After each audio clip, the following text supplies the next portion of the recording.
Hey friends, and welcome to this week's episode of the U-Turn Podcast. This is your host, Ashley Stahl. I'm a counterterrorism professional turned career coach, speaker, and Forbes blogger, and I created the U-Turn Podcast because, let's face it, every now and again we realize that we're living life on autopilot and it's time to wake up and make that U-turn in your life. So prepare to go deep with some of the most transformational people I know, here to help you grow and upgrade your mindset, whether it's in work or love. Also, be sure to stick around for the end of every episode where I'm going to reflect on the conversation and offer actionable coaching insights to have a real impact on your life.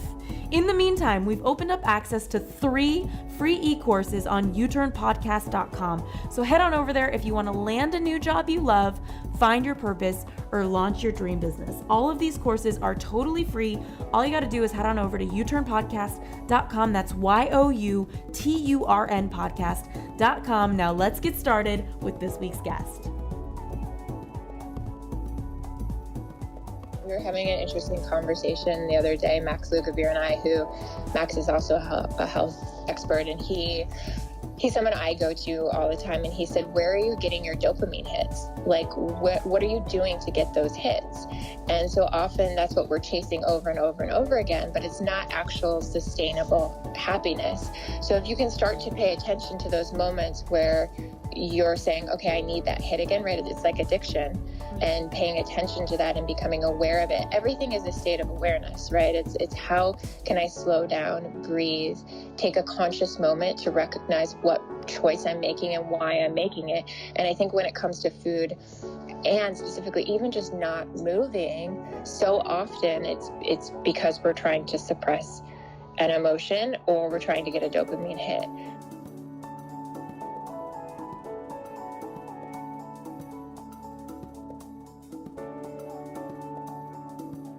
Hello, friends. I have such a treat for you today, and it's my very best friend in the whole world, Sarah Stewart, and she is a holistic health practitioner who helps women in their relationships with their body and their relationships with food and with loving themselves, and she's certainly done a lot of that for me. She has incredible meditation skills and meditations on her website and so much more, and I figured who better to have here than Sarah, who's helped me so much with my fulfillment and my body, talk to you about 5 steps that you can really use and work to step into a more fulfilling career and a body that you love. Because let's face it, they are linked. Your career and your body are linked, and maybe you're not realizing it. So, Sarah, thank you so much for being here.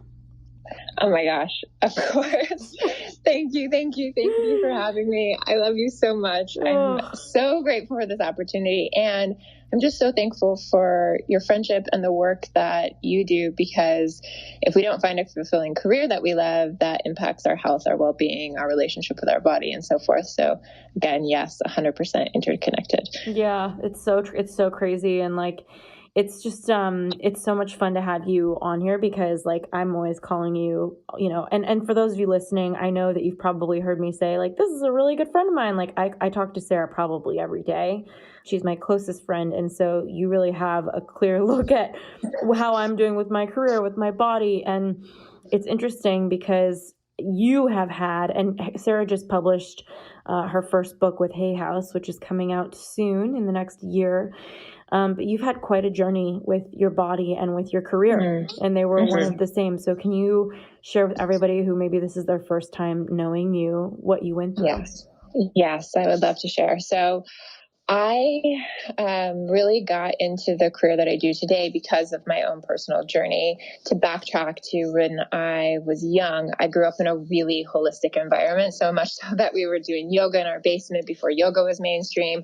My dad was traveling around the country teaching about the mind-body connection and psychology. We were listening to cassette tapes of Deepak Chopra. So I was really in the spiritual world as a child.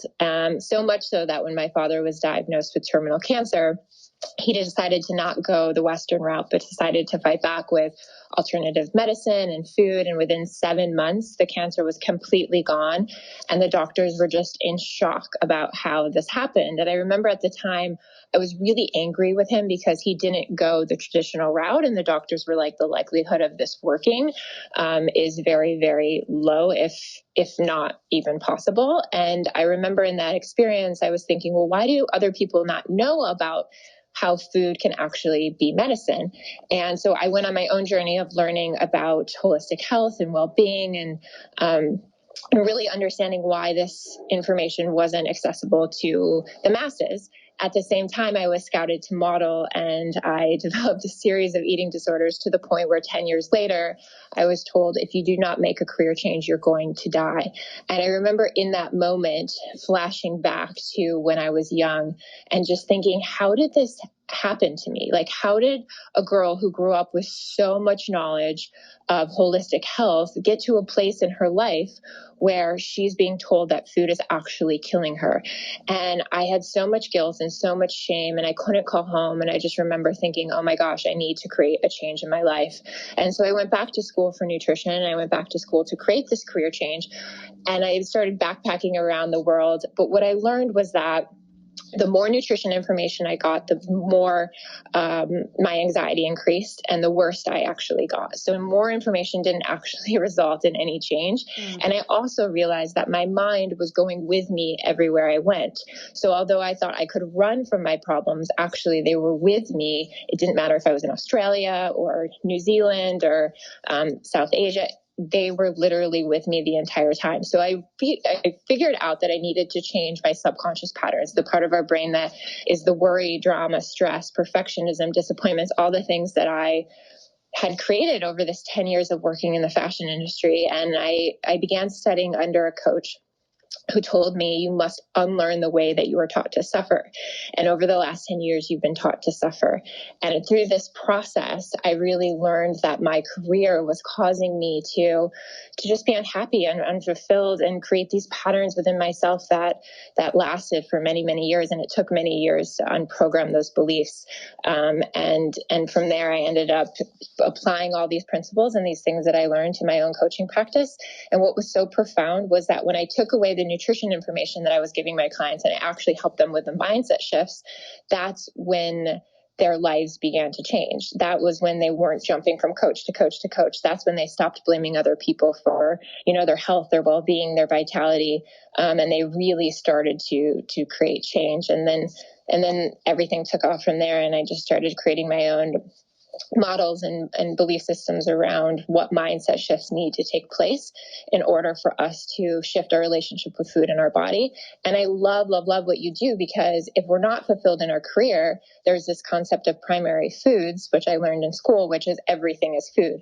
And so your career actually is impacting your health and well-being more than you even imagine. And if you're not fulfilled, it indirectly impacts, our health, our vitality, what choices we make, how we feel in our bodies, and so forth. And oftentimes I see with clients that they don't need to really create new health and well-being habits more so than actually going and getting a career coach and figuring out why they're not fulfilled, why they aren't reaching for their purpose and what really matters in life. Because when we have that, usually most of the time I see that the health and well-being falls into place. I feel like I have so many questions, and it's interesting because I also know in your career with modeling, there was such a tie of you earning money over your body. Do you know what I mean? Right. Right. So what are some things that you are still working through from that time in your life? Yeah. So it's really interesting. I remember a Daniel Laporte quote that I read, and it was part of a poem, and it said, "Are you choosing to pay your rent in hell?" And I remember that so specifically, and it's never left me, because I realized within the fashion industry, yes, I was 100% choosing this career because it financially was supporting me and I didn't have another option at the time.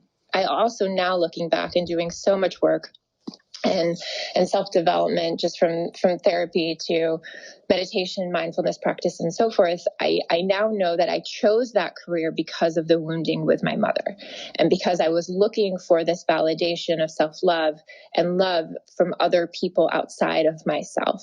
And I chose it I got scouted, and then it was something that I just attached onto because I was like getting these hits of validation.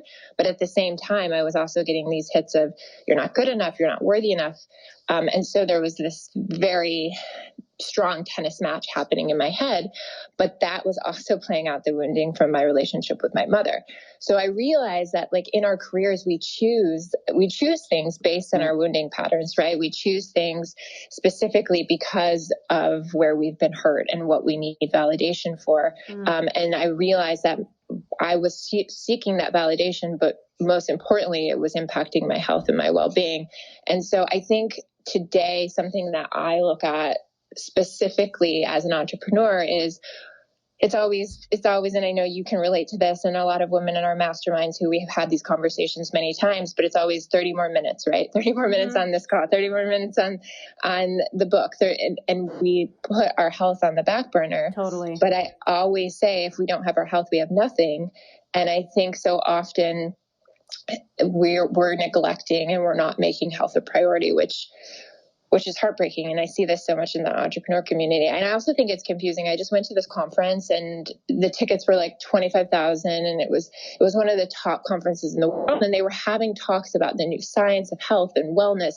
But at the same time, they were feeding people donuts and chocolate and diet soda while people were walking out of literally talks about obesity statistics. So I'm like, it's so convoluted. And to look at the model of how we're being presented to manage our health, our well-being, our stress, and our careers, we can't look at those models. We have to really look within and say, why is health important for me? And what are the steps that I need to take in order to create sustainable well-being, not instant gratification, but sustainable well-being. So someday down the road, when I do make the financial, success that I'm dreaming of, when I have all the things on my Pinterest board and my vision board, the house, the white picket fence, the cars, all of these things, I get to actually enjoy them because I feel good. And no one is focusing on feelings. We're all focused on what financial, material items we can have. And I think that is something also that definitely needs to be shifted. And where do you think it is that we learn that outside things? Because this is actually one of your superpowers, and I'm just realizing it.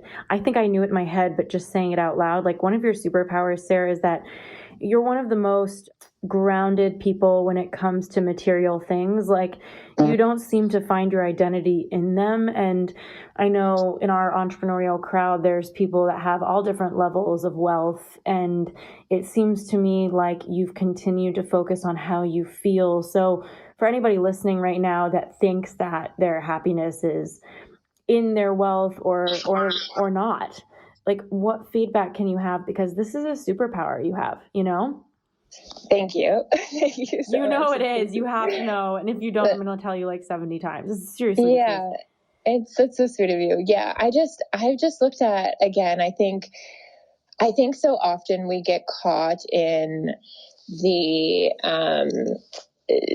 guilt, the shame that we aren't taking care of ourselves or like doing certain things right, or habitual patterns, right? When we look at, even when people come to me about career and so forth, but we forget that our subconscious is overriding our conscious behavior.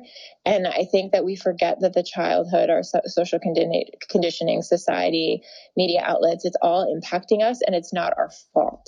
Like it is not our fault that we grew up in a space where all of these things have impacted us, but it is our responsibility to make the change. So I don't know if that answers the question indirectly, but I think we have to get to the place where we're like, it might not be my fault that all my colleagues are running to the donut stand during lunch. That's what I've been taught, that's what you do when you're stressed and you're in fight or flight because your boss just got angry with everyone for not getting the project done.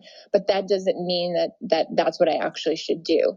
And we have to become very conscious and aware of how everyone else is behaving, and recognizing that, like my coach says, that we get to break the norms, that these things that are projected upon us are not normal. Like it is not normal to wake up exhausted every single day and dragging your feet to get into work. It's not normal to have 6 cups of coffee to get through the day. It's not normal to have to go out every Friday night with your colleagues and drink. Like maybe it's time to recommend a yoga class for team building. Maybe it's time to talk to your boss about creating a meditation program. Like I offer my entire team meditation on demand through Ziva Mind. I offer them Soul Cycle once a week. We do meditations together. We do yoga together. We have a whole fridge of healthy foods that they have access to. I've just created a system also because of their interest. And I think it's in time for us to stand empowered to ask for those things. I love this. And kind of going into like your ability to focus on how you feel and your wellness. What do you think it is that gets people stuck in that trap where they really think that their happiness is outside of them? Their happiness is outside of them. I think because we get a hit of it, it's like we were having an interesting conversation the other day, Max Lugavere and I, who Max is also a health expert, and he's someone I go to all the time. And he said, where are you getting your dopamine hits? Like, what are you doing to get those hits? And so often that's what we're chasing over and over and over again, but it's not actual sustainable happiness. So if you can start to pay attention to those moments where you're saying, okay, I need that hit again, right? It's like addiction. And paying attention to that and becoming aware of it. Everything is a state of awareness, right? It's how can I slow down, breathe, take a conscious moment to recognize what choice I'm making and why I'm making it. And I think when it comes to food, and specifically even just not moving, so often it's because we're trying to suppress an emotion or we're trying to get a dopamine hit. There was an interesting study about that 40% of people actually use food to cope with anxiety, and 42% of people use television over 2 hours a day to deal with stress. I mean, these statistics are insanity. And it's like, why are we not becoming consciously aware enough to say, okay, yes, this has been my habit for so many years, but I'm going to move in a different direction and I'm going to choose something different. And that different is taking a deep breath, moving through mindfully, journaling, a lot of the things we can talk about, but there are different pattern interruption strategies that allow you to create a different habit. I love this. And so kind of going in for everybody now, and it's so interesting just talking to you, Sarah, about career, because I'm putting myself in my old shoes in the workforce and trying to remember kind of like my relationship with food, because I remember when I was at the Pentagon, it's like, first of all, the lower on the totem pole people did not have windows. So I was in like a room with no windows, and like my little joy in between my computer was like getting up for that cup of tea or having that snack. So I'm curious to hear what you say about all this, but the first step you talked about with a fulfilling career and a body you love is discovering your why or your vision. So for anybody listening right now who wants to step into that, how do they discover their why or their vision? Yeah. I'll step into that. And in terms of the Pentagon, it was so funny when I was reading your book. I was like, oh yeah, Sarah's editing the U-Turn book for me. That's as best friends which do. Is amazing. I can't wait for it to come out. Your listeners are going to absolutely love it. It's just eye-opening, and I like tears throughout the whole book. But I was thinking to myself, wow, like just to see you thrive in how you are now in terms of health and well-being, it was like, I can't even imagine you in that space now. So it's really transformational to see how far you've come. But in terms of, before I get to the why, there's usually two things that I see with clients where their health and their well-being are being sacrificed or sabotaged because of their relationship with their career. So the first is when your relationship with your body holds you back from making yourself visible or wanting to fulfill or reach a new level of career. So that's the first thing, where we use our relationship with our body and we lack the self-confidence to step into the career that we want. And then the second one is when we're using our career to sabotage our health. So when we're saying, oh my gosh, I love my career, it's so important to me, I don't want to lose my career, so I'm going to sabotage my health. And again, this is probably from a place of unfulfillment, but we have to recognize these two things, because sometimes we're not stepping into it because of our body. So we sabotage, we eat, we say our body doesn't look like a certain size, or I can't move forward with my life. And then the other side, we use our career to sabotage our health. So I just wanted to make those clear before we talk about the why, because I think those are really important. And I know you and I have had a lot of discussion around those as well. Yeah. So stepping into a fulfilling career using your why. So again, this goes back to kind of what we were talking about before, but really focusing on how do you want to feel in your body, and how do you want to feel versus how you want to look. So a lot of times when I meet with clients, they show me a vision board of girls or celebrities, and they're like, I want to look like this. And I'm like, you could look like this, but that's not going to change how you feel. We want to focus on the internal feeling. How do you want to feel in your body? How do you want to feel when you wake up in the morning? How do you want to feel at work? How do you want to feel coming home to your kids? How do you want to feel 10 years from now? And if that feels like too far of a goal, how do you want to feel a year from now? Because the feeling is what's sustainable. It's like if you focus on that, if you reach a goal and wait, that doesn't mean that you're going to actually achieve how you want to feel. What we're actually chasing is the feeling. Mm-hmm. And so focusing on this and creating this belief that you can feel the way you want to feel. And I always say, cut out images, quotes, that really describe that first and foremost. And then why do you want to be healthy for your career? Why do you want to create a sustainable career in life that brings you joy and happiness and so forth? Because again, a lot of times what I see is that your health is an aftermath of your career. But a lot of people say, well, I'm going to focus on my health after I retire, or I'm going to focus on my health after I get through this year and get the promotion. And then I'm going to focus on it after I become CEO. And then after I retire. And then our health is gone. Yeah, I'm doing that with my book. I'm like, I'm going to get better at the gym after this thing is done. Yeah, and then what we don't recognize is that you would actually have greater clarity, cognitive health, the ability to focus and do all of those things if we were actually taking care of ourselves through the process. And so that's why when we start with the why do you want to have your health at the end of your life? Why is that? And most of the time people come up with like, I want to be with my grandkids. I want to retire. I want to go travel the world. I want to see things that I'm not able to see when I'm, working, every day, 9 to 5 and so forth. And so what are those reasons? And those are really important because they do help with sustainable goals. Mm-hmm, mm-hmm. And when you talk about breaking free from your story, so this is the second step. So those of you listening, if you discover your why of like what you really want to feel, why you want it, and then also breaking free from your story. So what are some stories that people are having in their career or in their relationship with their body that you think you hear commonly? Because I know a lot of people have all sorts of different stories, but are there certain ones that people have that are more common that it comes to blocking them with the body that they want to have? Yes. Yeah. So the second step that I usually walk people through is this. It's like breaking free of the stories that you've been told your whole life and just becoming conscious and aware of them. And so I think that the one that I see the most is I can't have a fulfilling career and be healthy at the same time, which seems so simple, right? But yet people just don't recognize that you can have both. And so I always suggest looking at companies and organizations that align with the lifestyles that you want to create, focusing on where the story came from, focusing on how you can be empowered to talk to your boss, focusing on ways that you can integrate health and well-being into your life. And I just think that there's a story right now specifically that we have to be more productive and that there's a struggle, and without the struggle, you're not successful. And life has to be hard and challenging. And this is something I know you talk a lot about with your clients, and that's why I love your work, is that the things we want don't have to be hard. Mm-hmm. And I know it's so easy to hear that from someone who's gone there. And yes, we've worked really hard, but it doesn't have to be as challenging where you discredit your health and your well-being and the things that actually matter at the end of the day. Mm-hmm. And so breaking down that story, looking at that story, where does that story come from?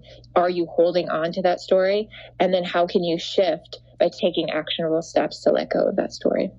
It's so amazing too, because I was thinking about, breaking free of your stories. It's like, there's so many stories, like the stories you were talking about that I have of like, I'll get healthy when, or I can't get healthy right now because.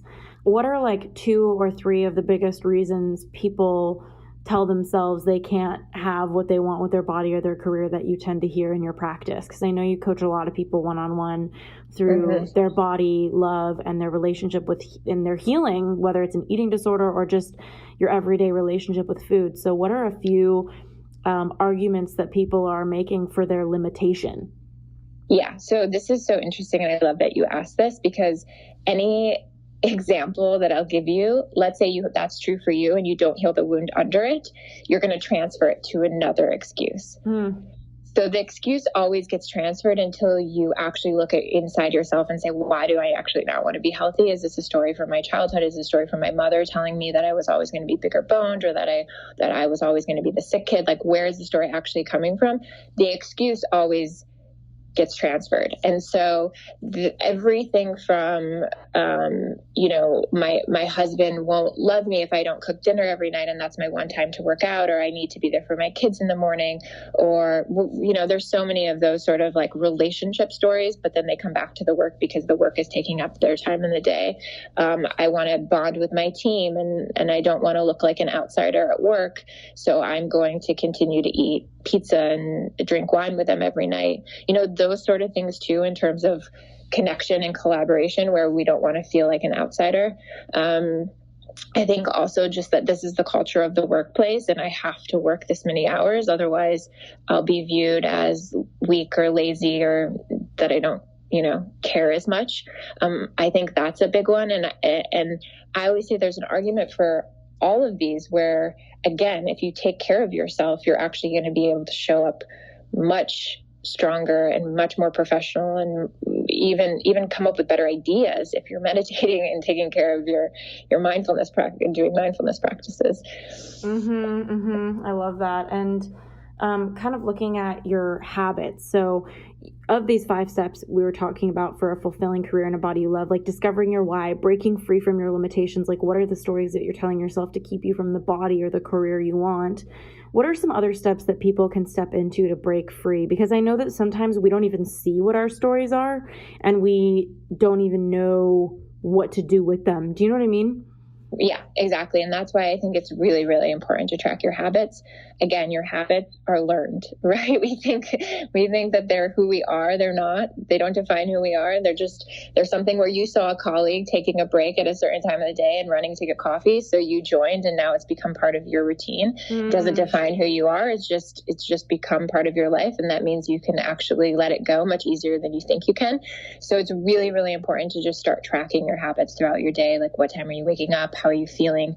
And I do emotional food journaling with my clients, where we track how you actually feel before, during, and after you're eating. But if it's coming to the career side of things, I think just paying attention to what you're doing all day long, and then how are your colleagues, your relationships, your even your weekly meetings impacting your decisions and when you get triggered, and then writing down when you get triggered, also writing down what you do from the trigger.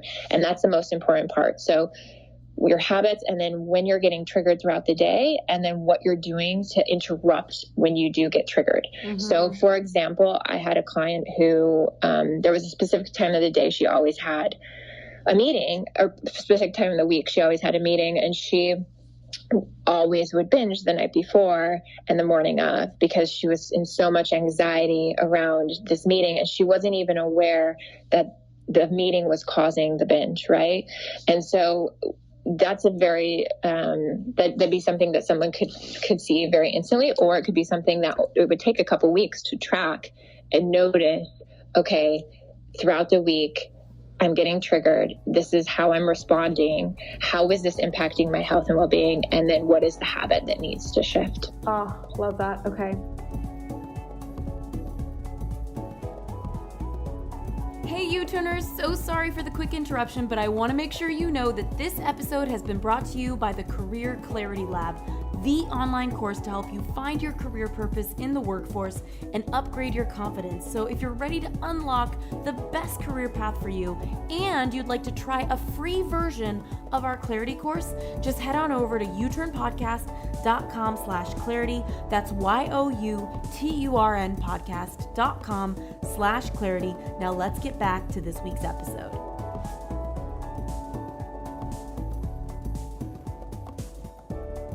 Habits are so sneaky, like we don't even notice them, like all the way from like a habit of eating poorly to like picking your nose. Like some people don't even realize they're doing it. So yeah, do you have any like thoughts or tools of like how people can start to raise the awareness of habits that maybe they don't even realize they're so in? Yeah. I think it's important to ask yourself in every moment if the behavior isn't in alignment with you. You know if the behavior isn't in alignment, right? It's the same as like we know what's healthy and what's not, but we're just choosing what's not because it's suppressing an emotion that we're feeling. So I think it's really important to ask yourself in the moment, if I could up-level my life, if in this moment there could be a shift in my awareness that would allow me to see what it is that I truly desire, what would that be? Because, for example, maybe you're in a circumstance and you're getting triggered because you're not being challenged in your current role and like there isn't enough creative stimulation. Maybe you're a person that wants more human interaction and you're sitting at your desk all day. Maybe you're in a situation where you need a way to cope with the pressure, right, of the meeting with your boss. You might not be aware right in that moment, but you can always ask yourself, what is it that I truly need in this moment? Close your eyes, connect to your heart, and listen. And I would say 99% of the time, my clients will come back to me and say, oh my gosh, I heard the voice. Like, I want to be in an environment that's more creative. I need stimulation. I'm not happy at my computer all day. I actually want to be outside and doing something more creative. Like, you'll hear it, but then it's having the courage to actually take the action step to make the change. Got it. And I love what you were saying when it comes to figuring out your habits is like figuring out what you want that you're not making happen, because usually there's just habits that are keeping you. So really looking at, what do I want? Why isn't it happening? What are the habits that I have that are keeping me? And what are the thoughts that keep me in this habit, which kind of goes back to breaking free from your story. So great.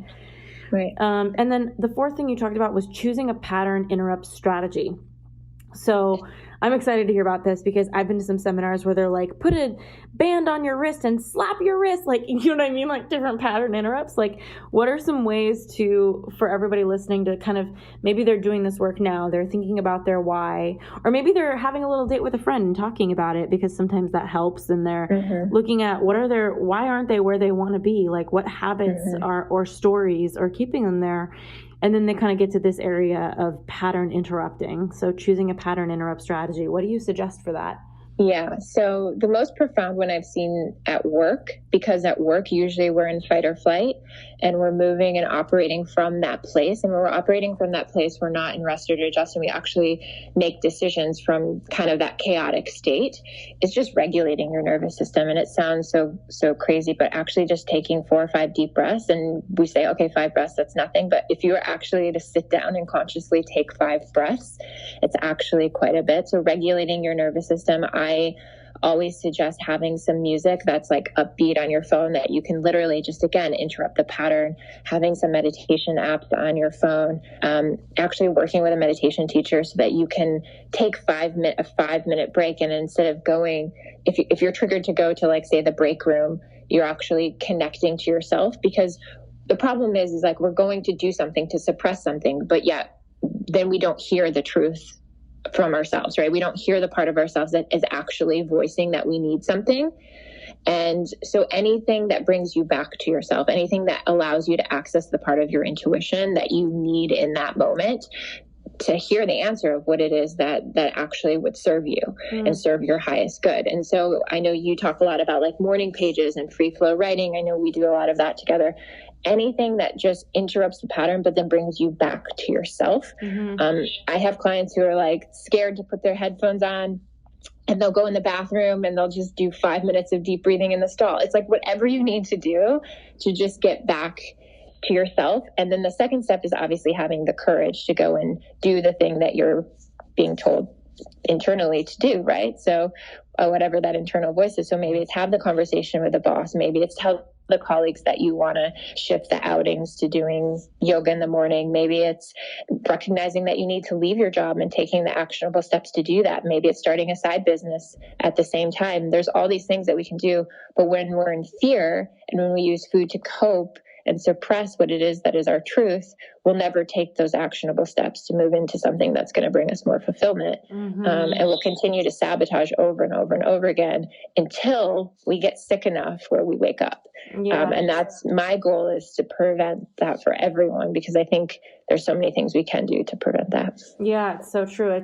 I love kind of what you were saying about like coming back to yourself, which I know writing U-Turn, it's all about that to me. But one thing that you mentioned that is kind of like a piece of content that I share in my courses is about getting inspiration. And a lot of people, when they feel stuck, they're kind of focused on like, what's the answer? What do I do next? And what I've found over the years is like a better question for me has been, what circumstance do I need to put myself in to get back to me? And usually that circumstance involves you in a spa, or like, like us and the girls hanging out, but sometimes it means me going to my hip hop classes, or, bless Sarah, everybody listening, for my birthday one year, she had a hip hop instructor at her house, getting all of us to dance in the living room. But there's like different ways of being. And when I really look at my life, and I think if you're listening right now and you're kind of tuning into yourself of like, what is my pattern interrupt strategy? How do I get back to myself? It's like, I don't know. I've noticed that when I go to Vegas and dance with my friends, I kind of get back into my energy. And like, you're the first one to know that, Sarah. So it's like,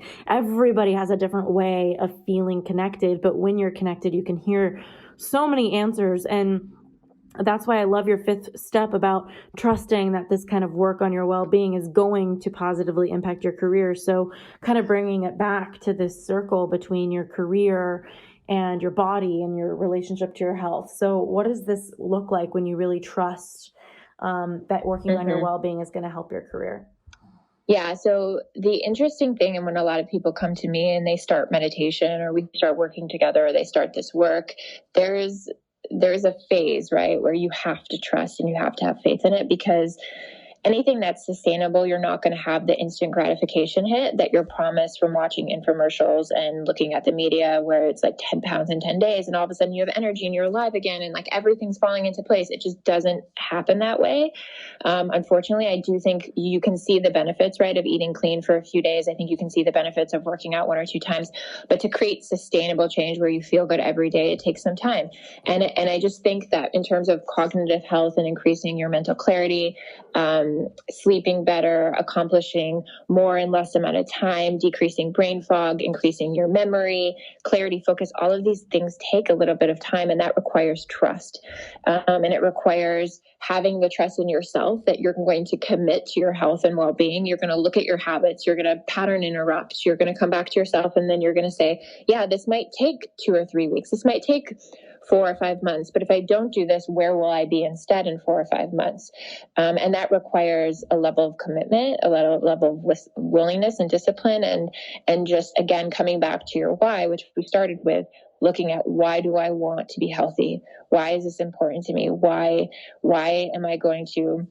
One of my favorite quotes is, prevention is better than a cure. Why am I going to focus on prevention, even though every single doctor, talks about the Band-Aid approach and giving 99% of doctors, there are several good ones that do talk about nutrition, but most doctors, the way we've been taught, it's what's the Band-Aid approach when you get sick. So changing this belief requires that level of trust. And I always prep everyone who comes to me. I'm like, this is not an instant fix. If you're wanting to get ready for a wedding in 2 weeks, like, I'm not the person for you, because this is about creating sustainable change so that you're healthy 2, 3, 4 years down the road when you are married, versus just focusing on getting ready for your wedding. Okay. So a couple rapid fire questions. The first one is around brain fog. Like, what do you think is the root of brain fog? And what is a good step somebody could take to get out of it? Yeah, that's such a good question. I think we are living in a world, someone, again, Max Lugavere is a perfect example of someone to follow the Genius Foods. I've learned so much from it, but basically the number one thing that's causing brain fog is inflammation, in my opinion. And so sugar, corn, dairy, soy, all the things that we love. Things and mostly processed food. And so that, I would say, cutting out processed food. It's so interesting, right? Like, we know we shouldn't be eating packaged food all day. We know it doesn't come from the earth, but why are we doing it? And again, it comes back to, Well, it's easy. It's convenient. We can grab it on the go. We can get it at the gas station. But then do you want to suffer from brain fog? Do you want to suffer from memory loss? Do you want to not know where your keys are? Those are the kind of questions I ask. And everyone's like, no. Well, we know that sleep, meditation, mindfulness, clean food, water, hydration, the very, very simple things are the things that actually make us healthy. There was a interesting, the journal that came out, it was the Journal of Occupational Environmental Medicine, that studied 485 other studies. And they all indicated the same thing, which was like, your job is directly impacting your health, your weight, your well-being in all areas of your life. And then there was another study that said like the most important things to your health are sleep, clean food, mindfulness, and something else that was like so basic. It was like, movement. So it's like, these are the things we know, right? Yeah, isn't that funny? Like the whole wellness space, like was it you that I was joking with where I'm like, I could save everybody $1 on the wellness space, like get enough sleep, drink water, and go to the gym, And decrease stress. Yeah. Decrease stress. I mean, stress is I think 44% of people are reporting that their stress levels have increased just in the last 5 years. And stress is linked to 6 of the leading causes of death. I mean, it's again, this isn't, brain surgery. We just have to do the things that we're taught to do in terms of health and well-being, and not get so sucked in the trends of like, okay, well, I have to revamp my entire fridge and only eat X, Y, and Z. Otherwise, I'm not going to be healthy. I think there are important things that help us cure chronic sickness if you are trying to heal something very significant. But like, start with the basics. Yeah. Start with the basics. Like, don't overwhelm yourself, especially if you are stressed and you are busy. And I speak from a lot of a place of complete compassion. I know what it's like to be working multiple jobs and paying rent to rent and being like, how am I even going to get a half an hour of movement in? And I can tell you, you can do it. You can do it. It is possible. I love it. Okay. This is so good. And kind of just like my final question for you is like, if you could go back in time and tell yourself one thing when you were in your modeling career and your relationship with your body and your mindset around it wasn't as healthy as it is today, what's one message you would give yourself? So there's a recent thing that I've been teaching, and I think it's been so helpful that I wish someone would have taught to me growing up, was whenever you don't know whether to make a decision or not, close your eyes, connect to your heart, and ask yourself, am I operating from a place of self-love or self-sabotage? And I think it's so important with health and well-being, because right now we're culturally saying, well, if I love myself, I'm just going to sit and watch Netflix all day and not work out and eat pizza. And those things are totally fine. But if you're operating from that place, is that really self-love? Is that really self-love? Or is that self-sabotage? Are you sabotaging your health and well-being because you're scared of something else, because you don't want to go to the house, because you don't want to be seen? And I think when you can ask yourself that simple question, it's a really, really profound question to ask. I know that when we were on that panel, we did a panel a couple months ago, and you said you were sharing that self-love sometimes is balancing your debt. It's looking at where you're struggling. And I just think if you can ask yourself in every moment, do I need to do this from a place of self-love? Or if I avoid balancing my debt, if I avoid switching careers, is this self-sabotage because I don't want to actually look inside? 100%. I love this. I love that question. Is this self-sabotage or is this self-love? Sarah, you are the best. Everybody, she's going to have her book coming out. I'll probably have you back on to talk about that when it's out next year. And thank you so much for being here with everybody. Thank you so much for having me. I love you so much. I'm so grateful and so blessed to have you as a friend. And for everyone listening, just soak up Ash's knowledge. Oh my gosh, so biased. I'm biased, but because you're my best friend, of course, I will say that openly. But also, it's just the amount of profound wisdom and knowledge that you offer. It's just incredible that you give all this content for free. And it's just so amazing to see you.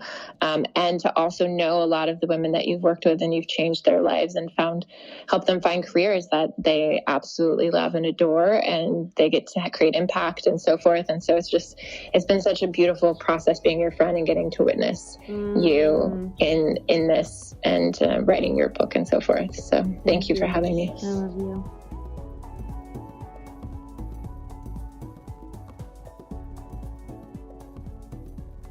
Hello, friends. It's Ash here. And did you know that 80 to 91% of women don't like their body? That's what the recent research studies have shown. Some numbers are 80%, some I'm seeing as high as 91, 92%. That means that most women we walk past don't feel at home in their body, don't like what they look like, and more than half of Americans don't like their weight, which I'm guessing would be so much more. And I can't help but wonder as a career coach what that does to your being when you're in your career, your pride, your energy, your confidence. And that's why, to me, feeling at home in your body, feeling good in your body is such a big deal for the success that you can create or not in your career. And my wish for you and for anyone else is to feel at home with themselves. And I think that's really the premise of U-Turn and why I'm writing it, because it's not just going to be a career book. It's all about how do you feel connected to who you really are? How do you come back to who you really are when we get lost over all of these years, buying into so many different limitations about what's possible or who we should be or whatever have you. And having Sarah as my best friend, she's probably the closest friend I have other than Nicole Naupavar. And it's the two of them that really I'm so vulnerable and open with. And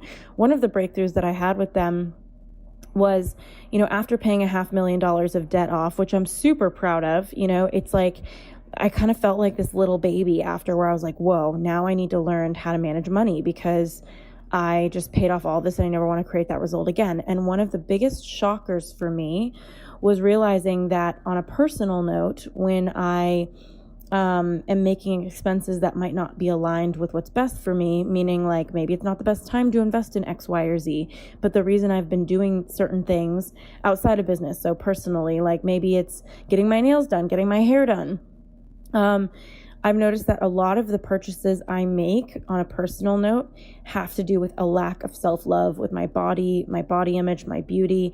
And here's what I mean. Let's say I want to get a facial.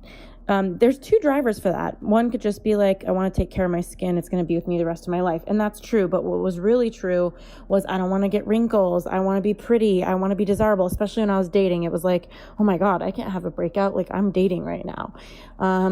Or like I can't, my nails always need to be done. Like what if, like I'm on a date and I want to look put together and polished. Like what story are they going to make about me if I look like these, because sometimes I'll pick at my nail polish and have what literally looks like little islands of nail polish in the center of my nail.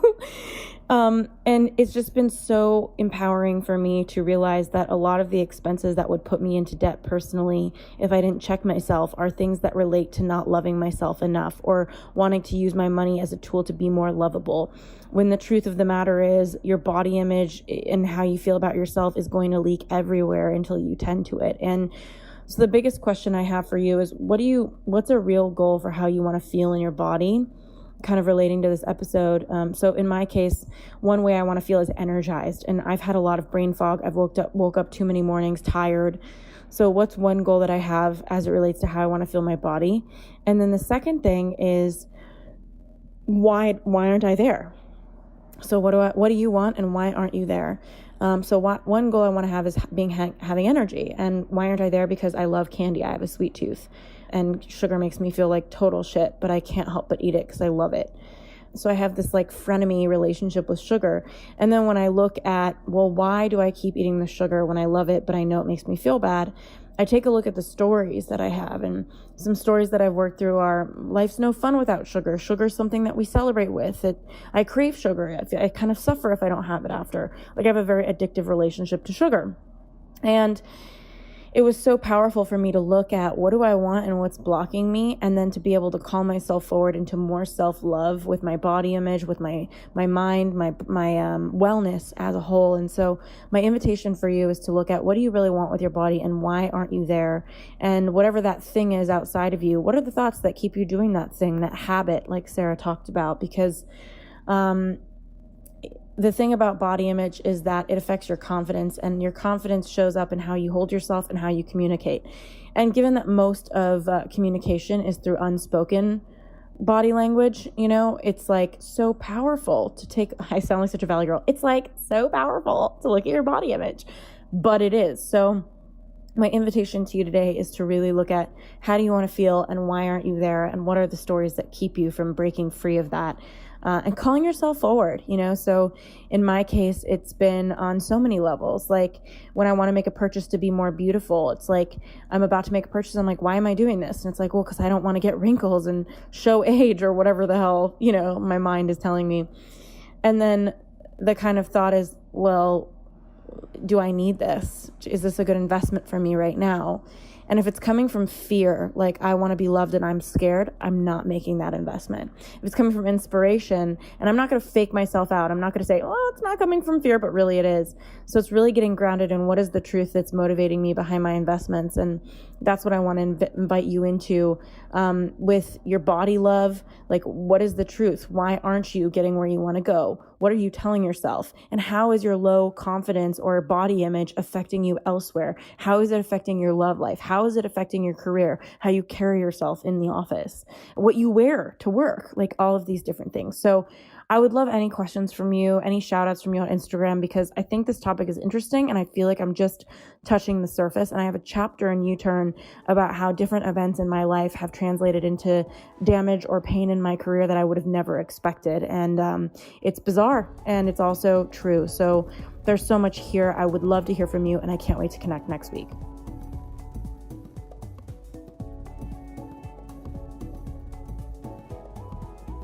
Thanks again for tuning into this week's episode of the U-Turn Podcast. We keep really detailed show notes at uturnpodcast.com. So if our guest mentioned a book or a resource that you're interested in, you'll be able to find that there. In the meantime, if you were inspired by this episode, if it made an impact in your life, we would be so grateful if you subscribed and posted a review for us on iTunes. Rumor has it on the street, the more reviews we get, the more subscribes we get, the more we can grow and get our impact out there in the world. In the meantime, I'd love to hear from you at Ashley Stahl on Instagram. I'm so grateful for connecting, and I look forward to next week's episode.